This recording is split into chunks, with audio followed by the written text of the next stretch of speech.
Olá, querido telespectador, tudo tranquilo? Eu espero que sim, porque hoje a gente vai falar de coisas emocionantes aqui. Hoje finalmente vamos falar de Elden Ring.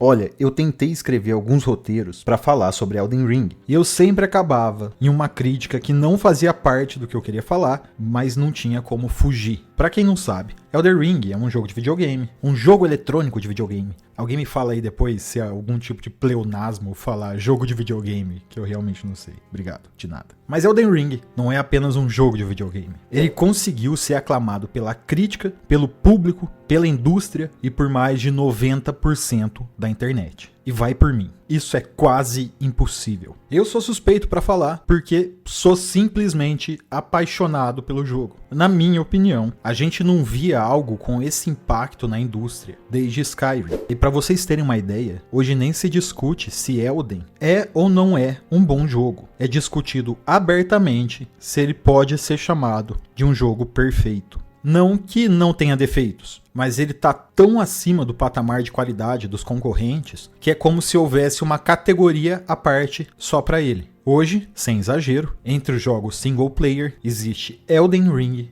e depois existem todos os outros. E só para vocês terem uma ideia, ele é recordista de pessoas online simultaneamente na Steam, em jogo single player, é claro. Quase 955 mil pessoas jogando ao mesmo tempo. E a DLC, que foi lançada esse ano, há mais ou menos um mês, bateu mais de 750 mil jogadores online simultaneamente. O que indica que mais de 80% das pessoas que jogaram o jogo original compraram a DLC no mês de lançamento. Uma retenção de público que nunca antes tinha sido vista. Se a DLC fosse um jogo independente, ela estaria em quinto lugar dos jogos com mais jogadores online simultaneamente na história da Steam. E isso é um fenômeno. Mas o que fez Elden Ring ser tão cativante e quase perfeito nas avaliações? E é nesse ponto que eu empacava no roteiro de Elden. Existem várias coisas fora da curva no jogo, mas tem uma questão essencial que não pode faltar na discussão. Elden Ring entrega o que ele vende. A From Software, desenvolvedora do jogo, promete um jogo com um bom roteiro, já que contratou o fucking George R.R. Martin para escrever o roteiro. Ela prometeu um jogo de mundo aberto e não entregou um mundo aberto. Ela entregou o mundo aberto com mais de 79 km² de área. Um subsolo que, por sua vez, tem outro subsolo com quase a mesma área do mapa da superfície. Várias áreas secretas e áreas secretas dentro das áreas secretas. E ao final, ela prometeu dificuldade, mas entregou um leque absurdo de possibilidades para se jogar e se adaptar com a dificuldade. E pronto. Ela não prometeu nada além de um jogo bem escrito, bonito, imersivo e difícil. E adivinha o que ela fez? Exatamente o que ela prometeu. Na realidade, ela não só cumpriu o que prometeu, mas superou as expectativas. Mas basicamente ela cumpriu o que prometeu. Só que melhor. E ela cobrou um preço por isso, nós compramos. E aí vem a parte importante. Elden Ring, pelo menos pra mim, foi uma das únicas coisas que eu paguei nos últimos anos. E valeu cada centavo gasto. E isso é com certeza a parte mais importante, viu, gente? Não apenas um investimento, mas vocês têm que lembrar que o jogo de videogame é um produto. É uma imersão, é uma experiência, mas é um produto, entendeu? E o que mais gera satisfação na compra de alguma coisa é a transação justa e honesta. É quando você paga pelo que você recebe. Mas é ainda melhor quando o que você está recebendo supera suas expectativas. E foi isso que Elden Ring fez. Mas puta que pariu, massagista. Será que não existe um jogo honesto mais nesse mundo? É isso que você vai me dizer? Você vai me dizer que God of War Ragnarok, que foi lançado junto com Elden Ring, não é um jogo honesto? Olha, Padawan, pra falar a verdade, não são só jogos, não. Quase nenhum produto vale mais do que é cobrado. God of War é um exemplo muito específico. É um ótimo jogo, eu vou falar mais dele um pouco depois, mas ele cai sim em alguns erros que a indústria está fazendo hoje em dia. Dentre esses erros são as facilitações e as conveniências criadas para o cara jogar o jogo. Dentre essas facilitações e conveniências, a mais famosa dela é a modalidade Pay to Win. Em tradução livre seria pagar para vencer, mas em tradução toscana seria dinheiro na mão, cueca no chão mesmo, sem erro. E de uma forma ou de outra, essa modalidade está presente na esmagadora maioria dos jogos hoje. E aqui de novo, você pode falar, louco massagista, mas não é assim também. A maioria dos jogos são vendidos completos, sai inteiro. Sim, meu padawan. Mas existem vários subgêneros do Pay to Win. Conveniência, por exemplo. Você está logado em um RPG que tem que ficar cortando árvore para juntar uma quantidade de pedaço de lenha. Vamos supor que você junte 500 pedaços de lenha por hora. Mas você tem a opção de pagar $1 e receber 1000 pedaços de lenha sem ter precisado grindar ou farmar nada. E esse tipo de microtransação pode ser feita de diversas maneiras. Não é algo que vai quebrar o jogo, mas vai facilitar muito. Criando dentro de um jogo, muitas vezes pago antes, categorias diferentes entre jogadores que gastam dinheiro e jogadores que só jogam. Vamos lá. Vamos supor que você precisa de 10 cristais poderosos para desbloquear uma área misteriosa do mapa. Para fazer cada cristal, você precisa de 25 shards cristalinos. E cada shard cristalino pode ser feito com 5 fragmentos de cristal, ou farmando e matando certos mobs. Então você tem que ficar farmando o mob, pegando o fragmento, voltando para a cidade, para ir lá no artesão, fundir os materiais, guardar no baú, voltar a farmar, etc, etc, etc. Mas veja, que conveniente. Caso você esteja disposto a pagar mais R$ 5,99, você vai ter um espaço extra na mochila, que você vai poder carregar ainda mais fragmentos de cristais, tendo que voltar ainda menos para a cidade, otimizando seu farm. E se você pagar mais R$ 5,99 ainda, você leva um petzinho que pega os itens automaticamente do chão, sem você precisar clicar neles, deixando ainda mais rápido. E pode ser que até existam packs de venda de fragmentos de cristais, para você poder transformar em shards cristalinos e depois fundir em cristais poderosos e poder entrar na área misteriosa. Então, pode-se dizer que dificuldades são criadas para facilidades serem vendidas. Porque, em primeiro lugar, qual é o objetivo de colocar limite de itens na mochila? Ué, é para dificultar o jogo, para você ter que fazer certas escolhas do que é importante ou não. Mas qual é o sentido disso se você pode pagar para ter mais espaço? A partir daí, você diferencia os jogadores através da carteira. Se o jogo custa $60, que é a média de jogos AAA hoje, caso você cobre mais por facilidades dentro do jogo, primeiro que efetivamente você aumentou o preço do serviço depois de vender o produto. E segundo, que você acabou de criar uma distância entre jogadores que não pode ser sanada através da jogabilidade. Em Diablo Immortal, que realmente levou esse conceito ao extremo, a build nível máximo para cada temporada não ficaria mais barata do que, pasmem, 100 mil doletas. 100 mil dólares. E é impossível chegar nela sem gastar dinheiro. Simplesmente não existe tempo. Mesmo que você jogue 24 horas por dia, todos os dias da temporada, você não conseguiria farmar o suficiente para chegar nas builds mais fortes. Diablo 4 faz isso de outras formas. E a Blizzard é sacana a ponto de vender o jogo pré-lançamento, com skin para colecionador e etc. Depois de um mês já lança skins mais bonitas do que a edição de colecionador pré-venda. E depois de certo tempo lança um cavalinho que custa o preço do jogo inteiro. Só a roupinha do cavalo. E você não pode ficar impressionado de ter gente que compra isso. Porque quando os jogos chegam nesse ponto, o jogo é isso. O jogo é sobre gastar dinheiro. Não importa o quanto você jogue. A quantidade de horas gastas farmando e aprimorando sua habilidade não será recompensatória. Tanto em força de itens, quanto em beleza de itens. O cara que entrou no jogo hoje pode comprar itens melhores que o seu e te moer na porrada no PVP, mesmo que você tenha 700 horas de jogo a mais do que ele. Isso é uma coisa que mancha jogos que são até bons. Lost Ark, por exemplo, é um jogo muito bacana. É muito bom, para ser sincero. Mas é impossível de ser jogado de maneira eficiente se você não pagar por certas conveniências. E eu acho que o jogo virou uma espécie de shopping de skins, para falar a verdade. E para alguns gêneros, isso é inevitável. O próprio MMO hoje,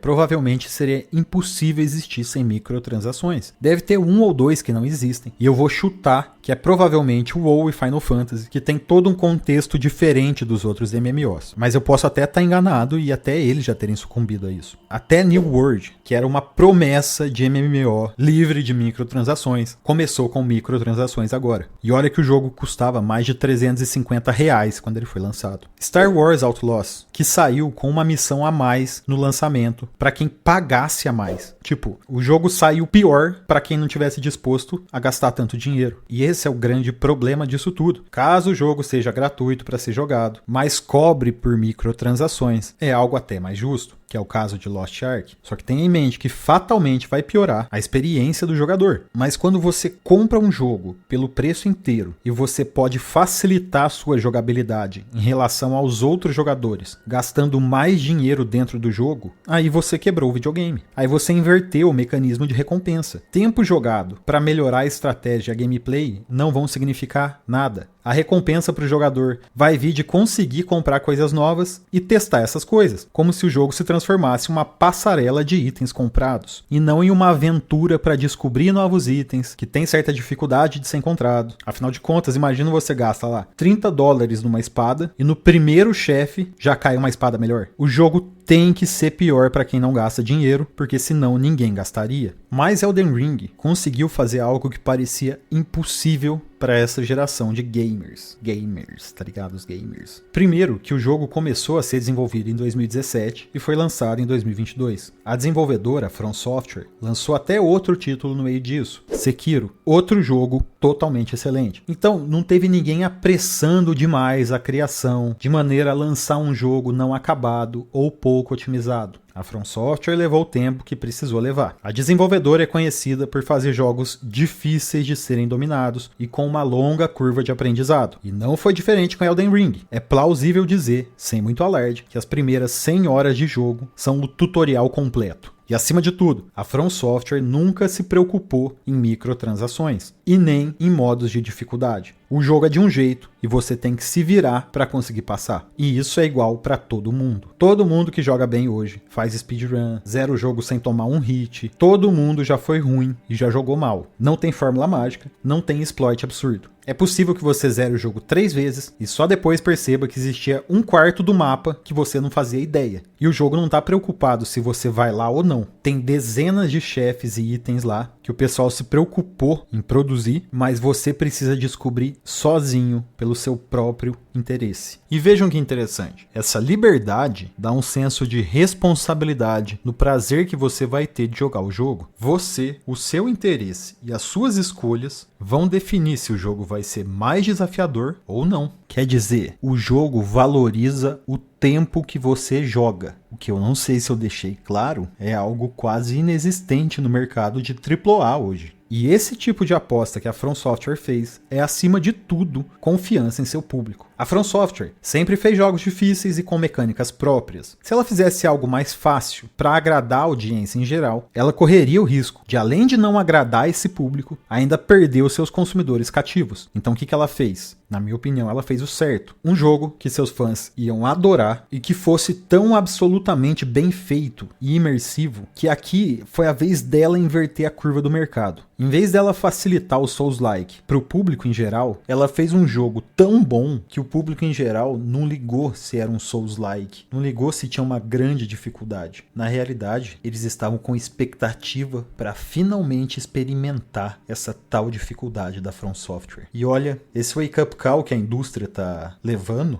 é até simbólico que seja de um Souls-like, viu? Porque, até 5 anos atrás isso aí era nicho completo. Era tipo, pra quem gostava de sofrer, entendeu? Olha hoje, cara. Elden Ring ultrapassou todas as bolhas dentro do videogame. Todo mundo tá jogando Elden Ring. O cara que jogava FPS, o cara que jogava MOBA, o cara que jogava MMO, o cara que jogava Tower Defense. Tá todo mundo jogando Elden Ring, que é tipo um Dark Souls. O que tá acontecendo? Eu vivi pra ver um Dark Souls ser o jogo mais popular do mundo, cara. E olha, quando eu digo dificuldade em jogos da From Software, eu quero dizer tudo. Desde aprender a mecânica, aprender a explorar, entender como cada inimigo luta, como colocar os seus movimentos em prática e como montar uma build para cada inimigo diferente. Gente, e nem a história a From Software entrega de mão beijada. Pra falar a verdade, ninguém sabe direito sobre o que se trata Elden Ring e Dark Souls. A gente tem uma ideia, mas falar com certeza o que tá rolando, nem o cara que escreveu sabe.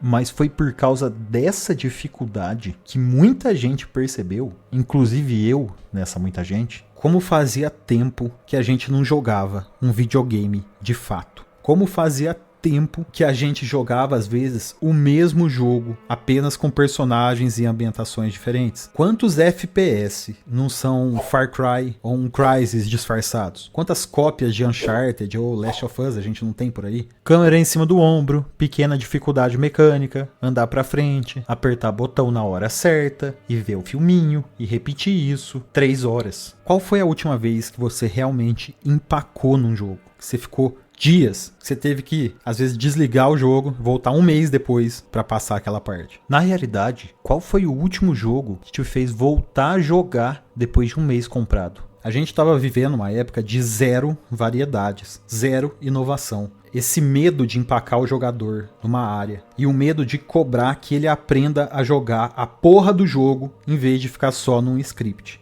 Elden Ring vem com a proposta de fazer você jogar, apertar botão. E não basta apertar o botão certo na hora certa para dar o dano certo no inimigo. Não. É total liberdade para você desenvolver a sua própria estratégia dentro das mecânicas oferecidas. Mas você vai precisar testar, aprender e jogar. E a única coisa que importa em Elden Ring é você. Como você vai conseguir derrotar os inimigos. Não tem nenhum tipo de facilitação absurda. Esquece. Se você for pesquisar build roubada de Elden Ring, se você for um jogador de primeira viagem, você vai demorar aí 5, 6 horas só para conseguir os itens, mas muito provavelmente você não vai poder usar os itens. O que existe são maneiras mais desafiadoras de se jogar e maneiras menos desafiadoras. Mas primeiro, é você que vai escolher qual maneira você quer. E segundo, a maneira mais fácil vai necessitar que você tenha itens específicos e para conseguir esses itens você vai sofrer muito. E ainda assim não vai ser fácil. Então a única coisa que importa é o tempo que você gastou jogando, aprendendo e conquistando itens. Você comprou um jogo e agora a única coisa que você precisa fazer é jogar. Não tem que ver filminho, não tem que ficar gastando dinheiro, não tem que ficar inventando moda. É sentar a bunda na cadeira e apertar botão. E agora, citando outros jogos lançados em 2022, a gente consegue ver uma grande diferença nessa tal dificuldade. Os grandes jogos de ação AAA de 2022 podem não ter microtransações, mas são repletos de pequenas facilitações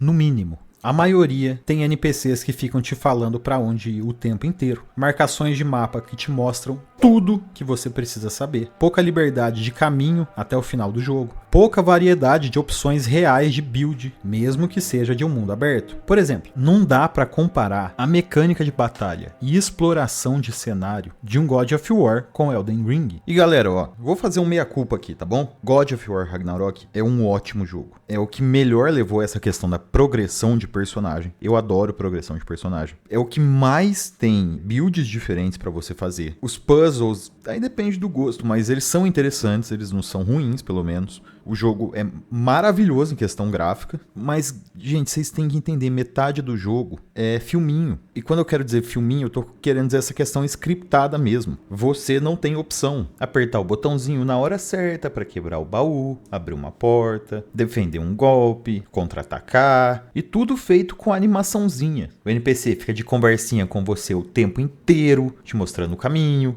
Às vezes tem cena que você fica tipo 5, 6 minutos com o cara falando e você seguindo ele. E assim, você compra o God of War, mas você recebe o Pai of Atreus. Eu nem sei se o jogo é sobre o Kratos mais, entendeu? Puta, fica essa história de ficar trocando personagem. Ai, isso cansa, bicho. Você quer descer a porrada, você quer descer a lenha, tá ligado? Você tá fazendo a build lá, caralho. Mesma coisa que fizeram com Homem-Aranha 2, cara. Tipo...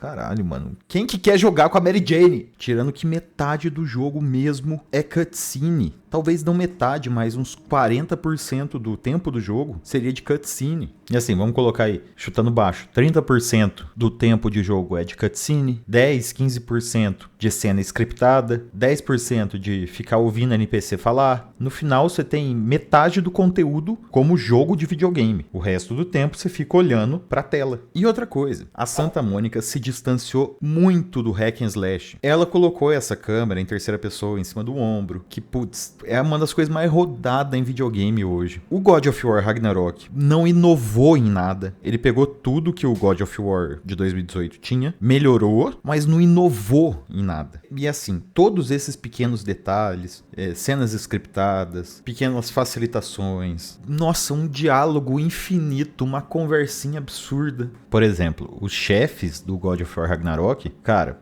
a Rainha Valkyria é complicado mesmo, mas e o resto? O resto, mano, é uma luta legal, entendeu? Mas não é desafiador. Tudo isso vai minando a qualidade de um ótimo jogo. E aí é a questão da justiça que eu falei. Você paga lá R$350 pra comprar o God of War Ragnarok. E você ganha um joguinho de videogame que é metade filme. Então ele foge um pouco daquele objetivo principal. É uma experiência diferente. Eu nem vou falar do Hellblade 2, que eu acho que é o extremo disso. Mas também é lindo, majestoso. Só falta a parte do videogame, entendeu? E putz, assim como o God of War saiu junto com Elden Ring, o Hellblade 2 saiu junto com a DLC de Elden Ring, né? É como que a história se repete. Elden Ring resgata isso. É lindo, é maravilhoso, é imersivo. Os gráficos são da geração passada, mas beleza. A direção artística, por outro lado, é da geração futura já. E você tem que jogar o jogo. Até a própria história é contada dentro das batalhas, dentro das dungeons, no ambiente que você percorre. Ninguém vai te parar e contar o que está acontecendo. Você vai ter que ler as descrições dos itens, observar o cenário ao seu redor, a lore de cada chefe. O jogo transforma narrativa em gameplay, cara. Você não tem que ficar seguindo NPC. Você não tem que ficar apertando o botãozinho na hora certa. Cara, tem cutscene do God of War Ragnarok, tem 15 minutos. Caralho, mano. Nossa senhora, que ódio. E tudo bem, viu? Isso aí é um gosto e é uma escolha da empresa, viu? Só não é o estilo que eu valorizo. E pelo que a gente tá vendo no mercado, parece que as pessoas estão querendo algo mais desafiador também. Mas para fazer isso, a Santa Mônica teve que desistir de um estilo próprio que levou o God of War a ser o que era. E isso foi uma coisa que a From Software escolheu não fazer. E foi aquilo que eu falei. Em vez de tentar inovar muito para o público geral, ela apenas foi melhorando a gameplay, a mecânica de jogo e o design artístico, né, que tá maravilhoso, criando assim, com o passar do tempo, uma categoria própria de jogos, o Souls-like, que agora já foi copiado, né, por todo mundo, mas sempre se mantendo fiel às características dos seus jogos que a levaram a ser o que é hoje. E bicho, quando você compra um jogo da From Software, você pode ter certeza que você vai apertar botão o tempo inteiro. Pode até ter conversinha, mas assim, 1 minuto. Com o passar do tempo, God of War foi se tornando menos um jogo de luta e mais um jogo scriptado. Quer dizer, ele tem menos ênfase no hack slash e mais ênfase na narrativa do jogo. Isso foi uma coisa que a From Software conseguiu manter ao longo do tempo, que a Santa Mônica não conseguiu. Não conseguiu ou não quis, né? E calma, antes de você surtar porque eu tô criticando a sua franquia favorita, eu mesmo adorava Resident Evil 1, 2 e 3, comprei até o remaster do 2 e do 3 aqui, o do 2 tá maravilhoso, o 3 não recomendo. Mas a partir do Resident Evil 4, eu nunca mais me interessei pela franquia, tipo, eu nunca mais joguei um Resident Evil depois do 4. E não é porque o 4 é ruim, foi um jogo revolucionário também, histórico, mas ele se distanciou muito do que me agradava nos outros Resident Evil. E parte disso, por incrível que pareça, era a movimentação truncada e a mecânica de tiro esquisita que o jogo tinha, que é algo que você demora pra dominar, mas faz muito sentido e dá muita satisfação quando você finalmente entende como que funciona. Eu gostava da câmera em lugares específicos do cenário para trazer mais suspense e imersão, mas a franquia tomou outro rumo, e isso acontece. É impossível você dizer que o novo Kratos tem a mesma pegada dos God of War antigos. E isso foi uma coisa que a desenvolvedora optou, mas que por outro lado a From Software não fez até agora. A From Software entende o que os seus fãs gostam e ela se manteve leal a esse gosto com o passar dos anos. O que ela fez foi aprimorar e aperfeiçoar a mecânica do Souls-like. Eles definiram ali o que era Souls-like com Dark Souls 1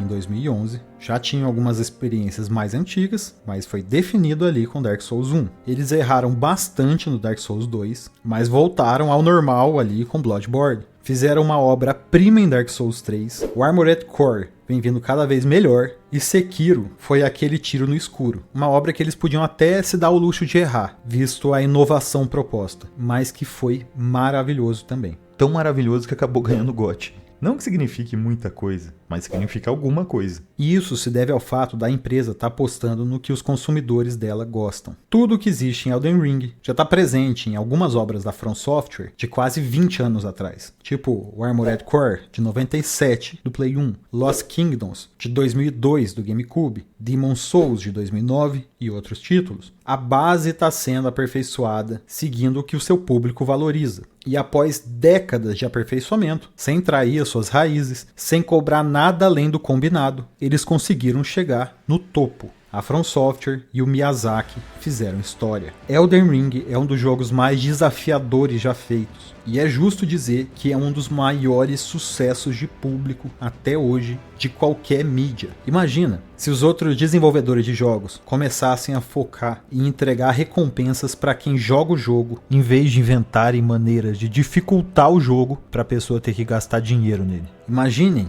se elas começam a cobrar que você aprenda a mecânica e fique melhor com o passar da história do jogo, em vez de fazer um produto que tanto uma criança de 6 anos quanto um cara de 20 consigam jogar. Se o jogo é para maior de 18, maior de 16, você não tem que se preocupar com criança jogando o jogo, entendeu? A indicação etária serve justamente para você ter uma base de comparação de temática e dificuldade do jogo. A não ser que vocês queiram burlar o sistema, né, seus safadinhos? Vocês sabem que muita criança vai jogar o joguinho e vocês não querem que elas desistam, não é? Afinal de contas, mesmo que não seja o público-alvo, seria um consumidor a menos. Aí faz sentido tratar adulto igual criança. É tudo um teatrinho para ganhar mais dinheiro. Aí eu entendi. Imagina só um mundo em que você paga por um produto e recebe algo tão bom que se precisasse você pagava de novo o negócio. Sem arrependimento, entendeu? A From Software simplesmente acendeu um norte para a indústria. E não precisou nenhuma vez falar que é uma história voltada para o matriarcado, com inúmeros personagens ambíguos sexualmente, onde a protagonista de fato é uma mulher. Não, e na verdade, todos os nerdolas estão adorando a história e o simbolismo. Ninguém tá reclamando de nada, cara. Ninguém liga se o Miquela pode ser homem ou mulher, ou trans, ou bi, ou hermafrodita, ou sei lá. Ele é o consorte do General Radan. O General Radan parou as estrelas para que nunca mais um meteoro atingisse seu povo. Você acha que alguém quer saber sobre a sexualidade desse líder lendário, cara? Você acha que alguém liga? A gente quer saber como é que a gente sobrevive da segunda fase dele. Agora imagina se Elden Ring fosse da EA ou da Ubisoft. Primeiro que eles iam meter 32 microtransações por hora de jogo, né? Ia ser lançado aí um ano antes do tempo certinho pro jogo tá pronto mesmo. Iam vender o final real do jogo que não tinha ficado pronto como uma DLC. E a desculpa pra nota ruim do jogo ia ser: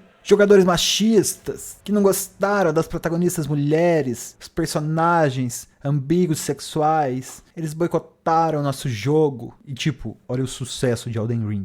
Ninguém liga pra isso se o produto for bom. O problema é que o negócio é ruim. Em vez de pedir desculpa para os consumidores, criar vergonha na cara e consertar o problema, o povo usa essas coisas como desculpa para o fracasso, para a incompetência crônica e generalizada que se encontra em todas as áreas do aspecto humano nesse planeta Terra hoje.